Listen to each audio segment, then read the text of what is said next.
भगवते वासुदेवाय। भागवतम पुराण में और अन्य कई उपनिषदों और पुराणों के रेफरेंस में हम सीखते हैं कि कृष्ण अवतार नहीं, कृष्ण अवतारी, जिनसे बाकी सब अवतार आए। इसीलिए ब्रह्मा जी भी इस बात को कहते हैं कि ईश्वर परम कृष्ण, कि वो परम ईश्वर कोई और नहीं, वो कृष्ण है। वो सर्व कारण कारणम है, वो सब कारणों के कारण है। और यही बात भीष्म देव उस युद्ध के मैदान में युधिष्ठिर महाराज को भी कहते हैं कि ये जो वृष्णिवंशी है, जो हमारे बीच में एक साधारण व्यक्ति की तरह घूम रहा है, ये नारायण का उद्गम है। नारायण की उत्पत्ति इनसे होती है और एक साधारण व्यक्ति की तरह हम सबके बीच में ऐसे बने हैं कि जैसे ये एक साधारण से व्यक्ति हूं। तो वो कृष्ण नारायण के भी स्रोत है।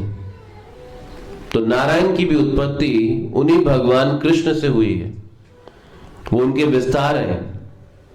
हालांकि दोनों में कोई अंतर नहीं है, लेकिन भाव का अंतर है। अब कैसे वृंदावन में यशोदा माता कृष्ण को बांध देती, कैसे गोप सखागण कृष्ण को खेल में पराजित भी कर देते हैं और उनको सजा भी दे देते हैं कि देखो तुम आज खेल में हारे हो कृष्ण, तो तुम्हें अपनी पीठ पे हमें उठाकर घुमाना पड़ेगा पूरे वृंदावन के अंदर। और गोप गोपिकाएं भी कृष्ण के साथ एक साधारण बालक या एक साधारण युवक की तरह उनसे व्यवहार करती हैं। तो ये जो भाव है ये वैकुंठ में नहीं। नारायण के साथ जो भावना है वो कैसी है? जैसे एक बार कृष्ण ने गोपियों की परीक्षा लेनी चाहिए और गोपियों की परीक्षा लेते हुए कृष्ण ने नारायण का रूप धारण कर लिया। तो वो गोपियों के साथ थे कृष्ण, और गोपियों की परीक्षा लेने के लिए कृष्ण छुप गए और छुप के नारायण का रूप धारण करके बीच में आ गए। और जब गोपियों ने नारायण को देखा तो उन्होंने नारायण को प्रणाम किया, और प्रणाम करके गोपियां कहती हैं नारायण को कि क्या आप जानते हैं कृष्ण कहां गए हैं? तो उन्हें नारायण से कोई लेना देना नहीं था कि आए हमें कुछ वरदान देके जाएंगे, कुछ हम इनसे अपने जीवन के लिए कुछ आशीर्वाद ले लें, कुछ वरदान ले लें। उन्हें कृष्ण को ही ढूंढना है और वो नारायण से पूछते कि आप हमारी सहायता कर सकते हैं, कृष्ण कहाँ है? तो ये है ये ब्रज प्रेम है, जो कि सिर्फ भगवान के धाम गोलोक वृंदावन में पाया जाता है। इन्हें वैकुंठ के अंदर नहीं ढूंढ सकते आप। तो वैकुंठ में जैसे 4 वो कुमार थे ना, ब्रह्मा जी के जो पहले 4 पुत्र थे, 4 कुमार थे। उन्हें कुमार इसलिए कहते हैं क्योंकि उन्होंने अपनी आयु को बढ़ने नहीं दिया आगे। तो बाल्यावस्था के बाद जो नेक्स्ट स्टेज आती है उसको कुमार अवस्था कहते हैं। तो 5 साल से ऊपर की जो आयु होती है वो कुमार अवस्था होती है। 5 साल तक बाल्यावस्था बोलते हैं। तो कुमार थे ये 4, ब्रह्मा जी के 4 पुत्र। ये हमेशा 4 कुमार ही रहते हैं और ये नंगे घूमते थे, अभी बच्चे हैं, और घूमते घूमते वैकुंठ पहुंच गए। तो द्वारपालों ने रोक दिया, तुम अंदर नहीं जाते, कपड़े पहन के भी नहीं आए हैं। ये ऐसे जाते हैं क्या वैकुंठ में? चलो बाहर, ठीक से ड्रेस करके आओ अपने आप को। ऐसा नहीं, ऐसे घुसते हैं क्या? तो 4 कुमार सोचने लगे ये कौन है, द्वारपाल बन के बैठे हैं, भेदभाव कर रहे हैं, हमें घुसने नहीं दे रहे, इनको यहाँ नहीं होना चाहिए। हाँ, ये आध्यात्मिक जगत है, आध्यात्मिक जगत में भेदभाव होता है, चलो तुम जाओ, मृत्यु लोक जाओ। उन्हें श्राप दे दिया। तो नारायण बनकर आए और नारायण से भी गोपियां कृष्ण का पता ढूंढ रही थी कि कृष्ण कहाँ है। तो लोग नारायण से वरदान चाहते हैं, उनसे आशीर्वाद चाहते हैं लेकिन भगवान के धाम में, वृंदावन में, वहां पर जो भक्ति का रस है उसमें शांत और दास्य की भावना नहीं है, उसमें माधुर्य की भावना प्रधान है।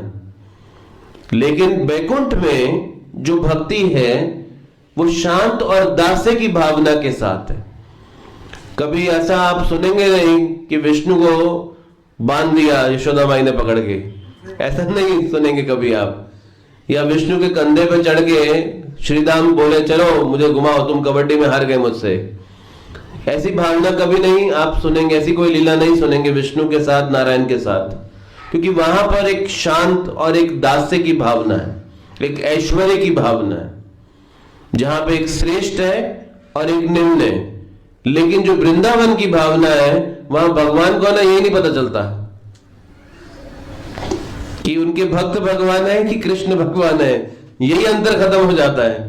यही समझना बड़ा मुश्किल हो जाता है। ब्रह्मा जी भी उनका सर चकरा गया देख के कि ये कृष्ण भगवान कैसे हो सकते हैं, ये तो इनके झूठा खा रहे हैं, ये अपना झूठा इन्हें खिला रहे हैं, क्या हो रहा है यहाँ पर। तो ब्रह्मा जी भी कंफ्यूज हो गए थे ये बात देख के। तो यही बात चैतन्य महाप्रभु वेंकट भट्ट से पूछ रहे थे कि लक्ष्मी पतिव्रता स्त्री है, लेकिन फिर भी वो कृष्ण की रासलीला में भाग लेने के लिए क्यों आती। और वेंकट भट्ट इस बात को नहीं समझ पा रहे थे कि ये कैसे हो सकता है कि नारायण और कृष्ण में कोई अंतर नहीं, लेकिन फिर भी लक्ष्मी कृष्ण की रासलीला में आना चाहती हैं। तो इसीलिए भगवान को समझने के लिए हमें गुरु शिष्य की प्रामाणिक परंपरा का आश्रय लेना होता है। तो बिना प्रामाणिक परंपरा का आश्रय लिए हम भगवान को नहीं समझ सकते, हम कंफ्यूज हो जाते हैं पूरी तरह से। ये कैसे संभव है कि लक्ष्मी कृष्ण नारायण को छोड़ के कृष्ण की रासलीला में जाना चाहे। तो इसीलिए गुरु शिष्य परंपरा ही हमें भगवान के तत्व को पूरी तरह से समझाने के अंदर योग्य रह सकती है। तो आध्यात्मिक जगत भी विविधता का जगत है ना। जैसे हम सब एक प्रकार का प्रसाद रोज नहीं खा सकते, भोजन रोज नहीं खा सकते एक तरह का। आपको रोज सुबह दोपहर शाम खिचड़ी खिलाएंगे तो नहीं खाएंगे ना, हर संडे भी खिचड़ी खिलाएंगे प्रोग्राम के बाद तो नहीं खाएंगे ना। तो लोग बोलेंगे अरे आपके अवतार बदलते हैं, मेन्यू भी तो बदलो थोड़ा थोड़ा, है ना। अवतार बदलते हैं, मेन्यू एक ही रखते हो आप हमेशा। तो हम सबको वैरायटी चाहिए, विविधता चाहिए। तो आध्यात्मिक जीवन में भी विविधता है, उसमें भी हमारा जो संबंध है भगवान से वो विविध रसों के अंतर्गत होता है।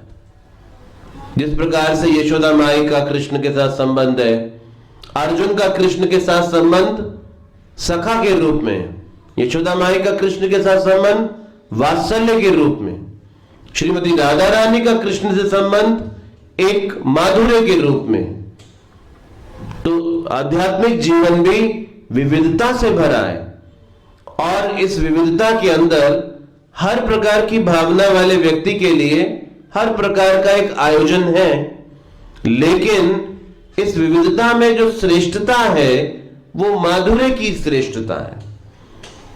तो शांत से बड़ा दास्य, दास्य से बड़ा साख्य, साख्य से बड़ा वात्सल्य और वात्सल्य से बड़ा माधुर्य रस माना जाता है। और वो माधुर्य भगवान कृष्ण के साथ है। इसीलिए वो लक्ष्मी भी उस माधुर्य के रस का आस्वादन करने के लिए नारायण को त्याग के कृष्ण की रासलीला में प्रवेश करने का प्रयास करती हैं। तो इसीलिए वो ईश्वर परम कृष्ण है जो कि सर्व कारण कारणम है, क्योंकि वो सभी रसों के, इसीलिए भगवान कृष्ण का एक नाम क्या है, रसिक शिखर, यानी कि वो सभी रसों के स्रोत हैं। उनके साथ सभी रसों के अंदर संबंध स्थापित किया जाता है। तो चैतन्य महाप्रभु जब वेंकट भट्ट के घर में रह रहे थे तो गोपाल भट्ट 7 वर्ष के थे और 7 वर्ष की आयु में चैतन्य महाप्रभु जब चातुर्मास का समय समाप्त हो रहा था तो वो वेंकट भट्ट के घर को छोड़ के अब अगली यात्रा के पड़ाव पे जाने जब लगे तो गोपाल भट्ट भी चैतन्य महाप्रभु के पीछे चलने लगे और वो कहने लगे मैं भी वही जाऊंगा जहां आप जाएंगे और मैं आप ही के साथ रहूंगा, आपको छोड़ूंगा नहीं अभी। लेकिन चैतन्य महाप्रभु ने गोपाल भट्ट को आदेश दिया कि आप जब तक आपके माता पिता जीवित हैं तब तक उनके साथ रहना, लेकिन विवाह मत करना कभी भी। और जिस दिन ये ना रहे मेरे पास आ जाना, इन सब कुछ छोड़ के मेरे पास आ जाना। तो अभी गोपाल भट्ट गोस्वामी ने उस दिन तक प्रतीक्षा की, और जब उनके माता पिता नहीं रहे तो वो छोड़ के वृंदावन गए। चैतन्य महाप्रभु ने उन्हें आदेश दिया था वृंदावन जाना और रूप और सनातन गोस्वामी के आश्रय में रहना और भक्ति के ग्रंथों की रचना करना और लोगों के जीवन में इस संदेश का प्रचार करना। तो जो आदेश गोपाल भट्ट गोस्वामी को चैतन्य महाप्रभु ने डायरेक्ट 7 साल की आयु में दिया, गोपाल भट्ट गोस्वामी उस आदेश के साथ पूरा जीवन जिए, आखिरी सांस तक उस आदेश को पालन करते हुए जीते रहे। तो इसीलिए गुरु और शिष्य के संबंध में मुख्य बात क्या है? सेवा। तो गुरु के साथ जो संबंध स्थापित किया जाता है, तद्विधि प्रणिपातेन परिप्रश्नेन सेवया उपदेक्षन्ति ते ज्ञानम ज्ञानिना तत्वदर्शिना सेवया, यानी कि गुरु और शिष्य का संबंध सेवा के ऊपर आधारित है। तो चाहे गुरु वर्तमान शरीर में भी रहे या ना रहे, चाहे गुरु समीप भी रहे या दूर भी रहे, वो संबंध बना रहता है सेवा के आधार पे। तो जब शिष्य गुरु के आदेशों का पालन करता हुआ अपना जीवन जीता है तो वो संबंध उसके लिए शाश्वत बना रहता है। गोपाल भट्ट गोस्वामी 7 वर्ष की आयु में चैतन्य महाप्रभु से उन्होंने अपने जीवन का लक्ष्य और जीवन का आदेश प्राप्त किया, और आखिरी सांस तक चैतन्य महाप्रभु के इस आदेश का वो हमेशा पालन करते हुए जीते रहे। और गोपाल भट्ट गोस्वामी ने अपनी 7 साल की आयु से ही प्रबोधानंद भट्ट, जो कि उनके चाचा थे, उनसे भक्ति के शास्त्रों को सीखना शुरू कर दिया और उस लक्ष्य की तैयारी इतनी छोटी आयु से शुरू कर दी। और फिर जब उनके माता पिता नहीं रहे तो वो चैतन्य महाप्रभु के आदेश के अनुसार वृंदावन आ गए, और वृंदावन में रूप और सनातन गोस्वामी के आश्रय में आए। और रूप और सनातन गोस्वामी ने गोपाल भट्ट गोस्वामी का हार्दिक स्वागत किया। इन 6 गोस्वामियों के बीच में जिस प्रकार का व्यवहार था, जिस प्रकार का आचरण था, उसको देख के हम भक्तों को बहुत प्रेरणा मिलती है कि वास्तव में भक्तों के बीच में कैसा संबंध और कैसा व्यवहार, किस प्रकार का सदाचार रहना चाहिए। तो ये 6 गोस्वामी इस आदर्श की स्थापना कर रहे थे कि कैसे गोपाल भट्ट गोस्वामी, जो कि बिल्कुल नए आए थे, लेकिन रूप और सनातन गोस्वामी बहुत जाने माने थे और बहुत समय से स्थापित थे वृंदावन में, लेकिन गोपाल भट्ट गोस्वामी का हृदय से स्वागत कर रहे थे, उनको जो आवश्यकता थी वो प्रदान कर रहे थे।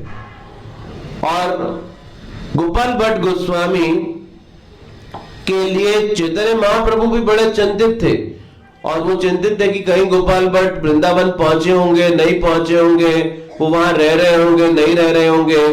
तो गोपाल भट्ट रूप और सनातन गोस्वामी ने, जब गोपाल भट्ट गोस्वामी उनके पास वृंदावन में आए तो एक संदेश वाहक को संदेश लेकर भेजा कि गोपाल भट्ट अब हमारे बीच में वृंदावन में आ गए। तो जब चैतन्य महाप्रभु गदाधर पंडित के साथ टोटा गोपीनाथ में, जो कि जगन्नाथपुरी में है, वहां रह बैठे थे, तो उस समय संदेशवाहक आया गोपाल भट्ट जी का वृंदावन पहुंचने का संदेश लेके। तो चैतन्य महाप्रभु इतने खुश हुए कि उन्होंने गोपाल भट्ट गोस्वामी के लिए कुछ अपनी संबंधित वस्तुएं भेजी, अपने आशीर्वाद और अपने प्रसाद के रूप में। अपना कोपिन भेजा और साथ में एक चौकी भेजी, कुछ प्रसाद भेजा। और गोपाल भट्ट गोस्वामी को जब चैतन्य महाप्रभु का उपयोग किया हुआ चौकी और कोपिन मिला तो उसको वो अपने मंदिर में रख के उसको विग्रह की तरह उसकी रोज पूजा करते थे।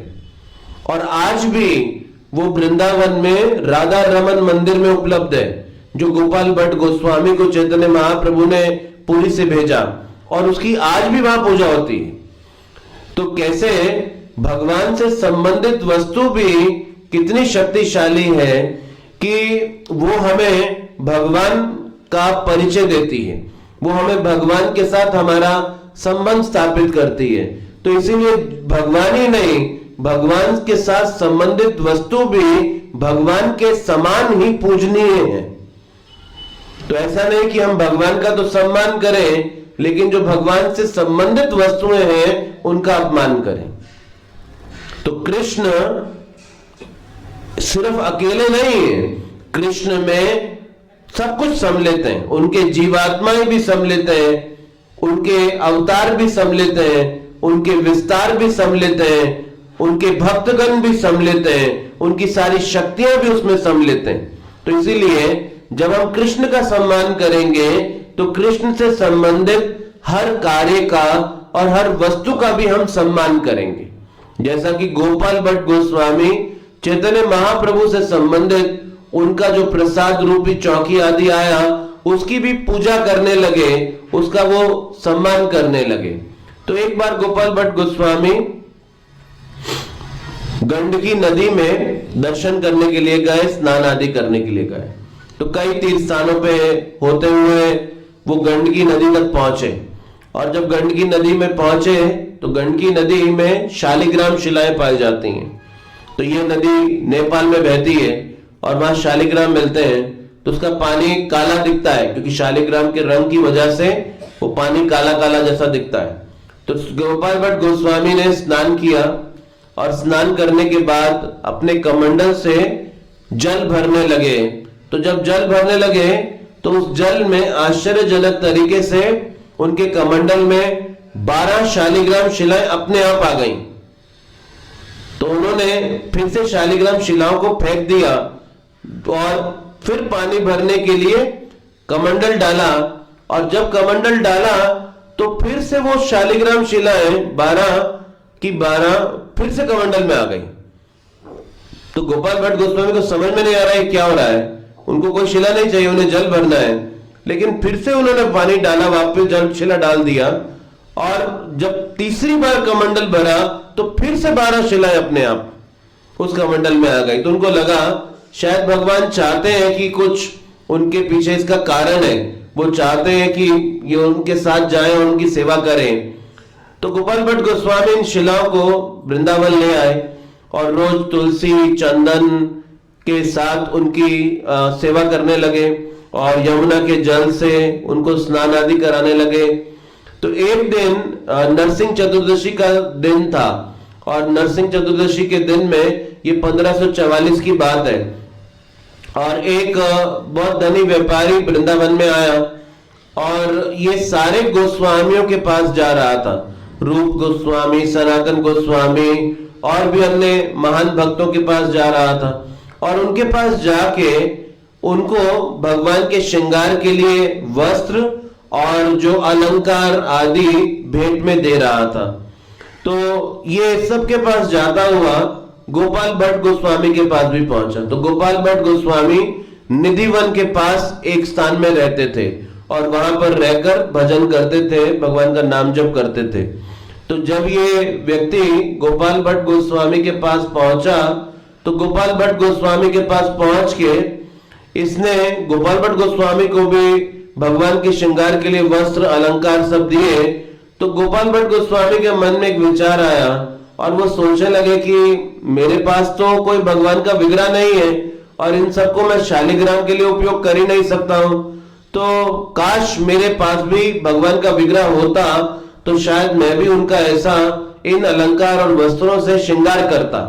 तो बस ऐसा नहीं कि उनको तीव्र इच्छा थी ऐसा कि भगवान का विग्रह होना चाहिए, बस उनके मन में ऐसा थोड़ा विचार मात्र भी आया, और उसके बाद वो यमुना में स्नान करने के लिए चले गए।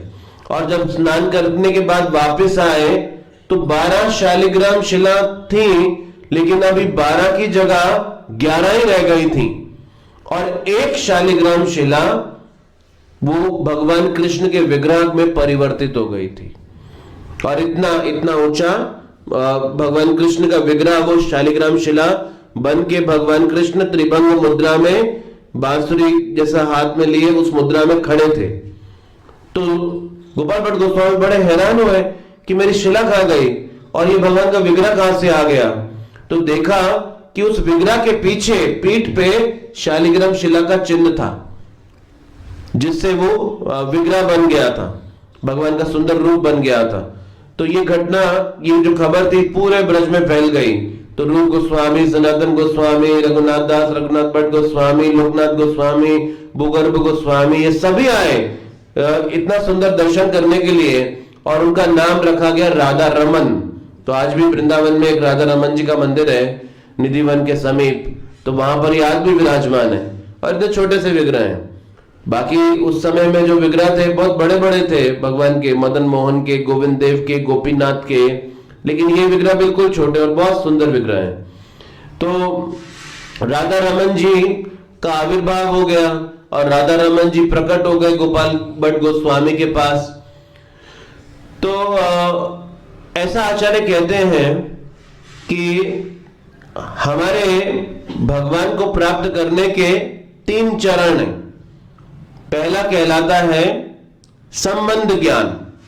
तो संबंध ज्ञान का अर्थ है कि हमारा भगवान के साथ एक शाश्वत संबंध है, और ये संबंध को जानना संबंध ज्ञान है कि हम भगवान के अंश हैं और हम भगवान के नित्य दास हैं और भगवान परम है, और ये संबंध ज्ञान है। और संबंध ज्ञान के आचार्य सनातन गोस्वामी जी थे, उनकी इसमें निपुणता थी। और संबंध ज्ञान के जो विग्रह हैं वो है राधा मदन मोहन। और जब संबंध ज्ञान से परिचय हो जाता है तो अब संबंध ज्ञान को जानने के बाद भगवान के साथ जो संबंध विकसित किया जाता है उसको कहा जाता है अभिदय।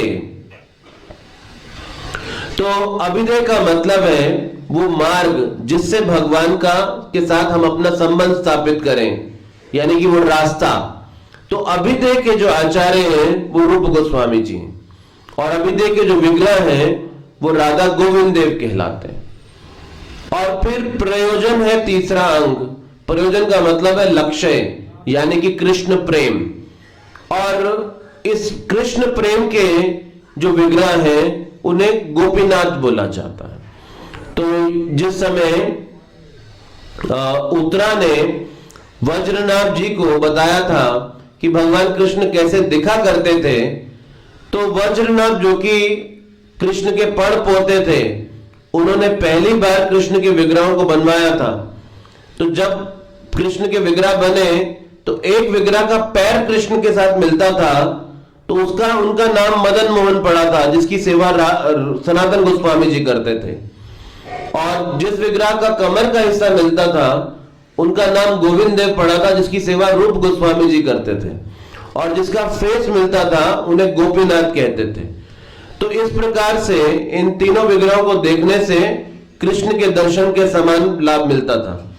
लेकिन जो राधा रमन जी का जो प्रकट हुए उसमें चरण जो थे राधा रमन के वो मदन मोहन जी के जैसे थे, जो कमर थी वो गोविंद देव जैसा था, और जो चेहरा था वो गोपीनाथ जैसा था। यानी कि वो तीनों एक ही विग्रह में राधा रमन में आ गए। और ये राधा रमन के विग्रह की सेवा अर्चना गोपाल भट्ट गोस्वामी जी ने शुरू कराई आज से लगभग 500 साल पहले।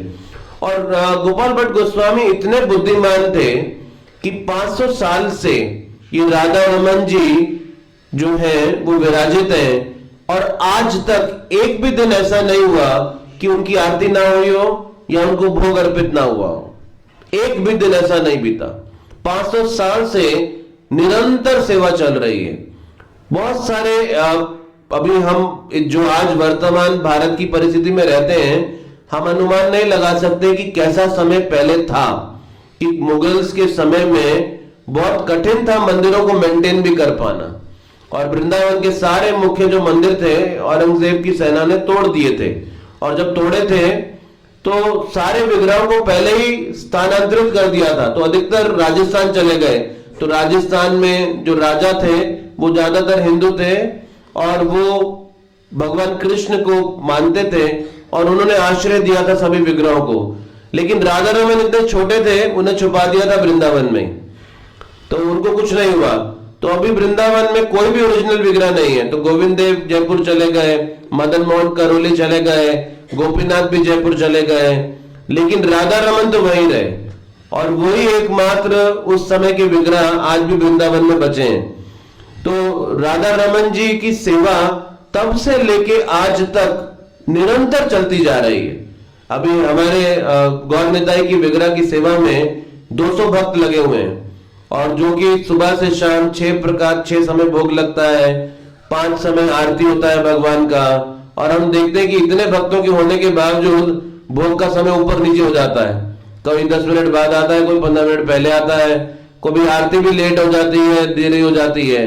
तो इतने भक्तों के बावजूद भगवान की सेवा में हम ऊपर नीचे हो जाते हैं। लेकिन वो राधा रमन जी के विग्रह की सेवा में 500 सालों से 1 मिनट का डिफरेंस नहीं आया। वो गोपाल भट्ट गोस्वामी जी ने जैसा बनाया वैसा का वैसा सिस्टम आज तक चल रहा है। उतनी बुद्धिमत्ता से उन्होंने इस बात को स्थापित किया कि आज तक भगवान की सेवा बिल्कुल विधिवत वैसे ही चलती जाती है। तो ये विशेषता थी गोपाल भट्ट गोस्वामी जी की। उन्होंने अपने प्रेम से, देखिए वो शालिग्राम भी जो है भगवान के विग्रह के रूप में परिवर्तित हो गए और आज भी वो लोगों को अपना दर्शन दे रहे हैं। तो लोग ज्यादा जाते तो बहुत दूर से खड़े भगवान खड़े हैं तो दिखाई भी नहीं देते, इतना छोटा सा रूप है। तो कई लोग दूरबीन लेके देखते हैं उनको तो पास नजर आते हैं, और जब दूरबीन लेके देखें उनके दांत भी नजर आते हैं। कृष्ण के सफेद सफेद दांत भी हैं, राधा रमन जी के छोटे छोटे। तो ऐसा गोपाल भट्ट गोस्वामी जी थे। और गोपाल भट्ट गोस्वामी, ये इन गोस्वामियों के चरित्र में एक और विशेषता दिखाई देती है कि इन्होंने कभी भी अपने यश के लिए कार्य नहीं किया।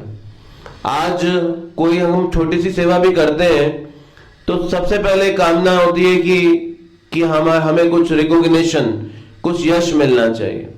लेकिन इन गोस्वामियों का चरित्र इतना महान है और आज दुनिया इनके बारे में जानती भी नहीं है कि ऐसे महान भगवान के भक्त आज से लगभग 500 साल पहले चैतन्य महाप्रभु के अनुयायी के रूप में वृंदावन में रहे। और आज पूरा वृंदावन जो हम देखते हैं इन्हीं की कृपा के कारण देख पाते हैं। ये सब छुपा हुआ था, भगवान के जाने के बाद ये सारा वृंदावन उजड़ गया था। ये जो आज दिखता है, इन गोस्वामियों ने वहां रहकर बहुत मेहनत करी, इसको पुनः स्थापित किया, जिसकी वजह से आज वहां हम जाकर उन लीला स्थलियों को देख पा रहे होते हैं। तो गोपाल भट्ट गोस्वामी, इनका नाम कहीं पर भी नहीं आता। एक ग्रंथ की रचना कृष्णदास कविराज गोस्वामी ने की थी जो कि था कहलाया चैतन्य चरितामृत। तो चैतन्य चरितामृत को उन्होंने लिखा था जब वो 90 साल के थे। तो उनके हाथ कांपते थे ऐसे लिखते हुए और आंख से कुछ दिखाई नहीं देता था। तो 90 साल की आयु में कृष्णदास कविराज गोस्वामी ने चैतन्य चरितामृत की रचना की।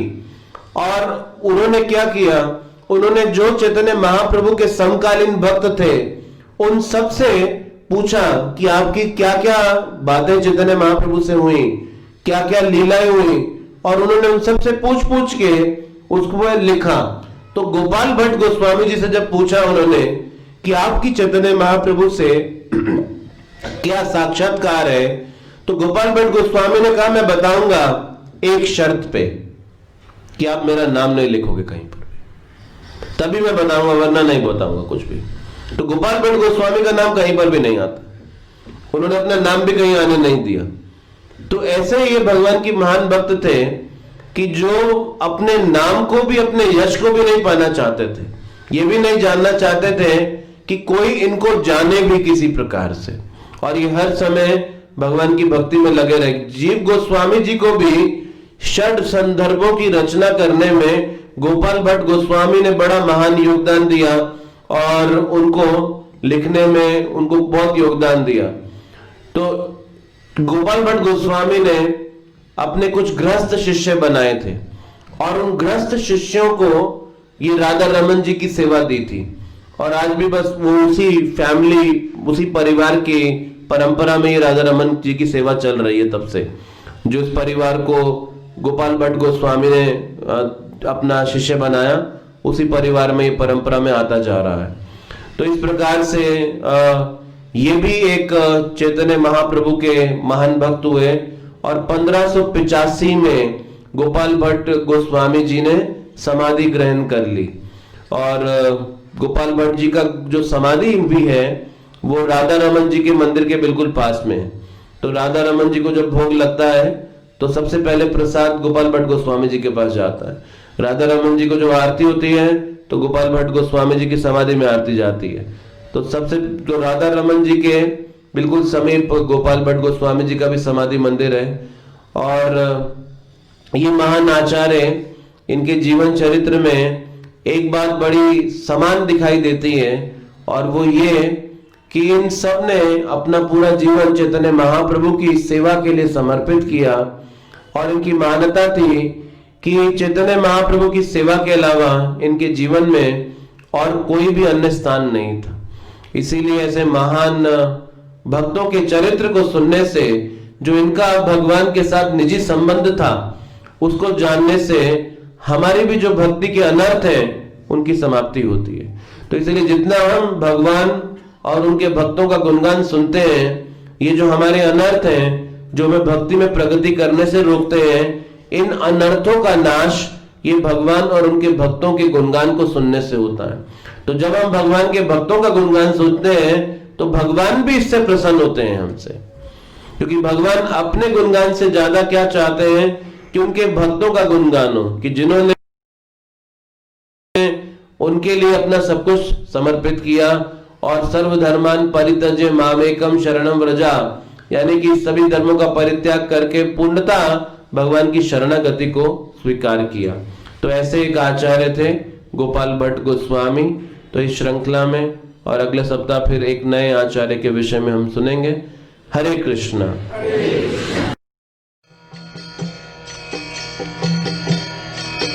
हरे कृष्णा कृष्ण कृष्ण हरे हरे, हरे राम राम राम हरे हरे। हरे कृष्ण कृष्ण कृष्ण हरे हरे, हरे राम राम राम हरे हरे। हरे कृष्ण कृष्ण कृष्ण हरे हरे, हरे राम राम राम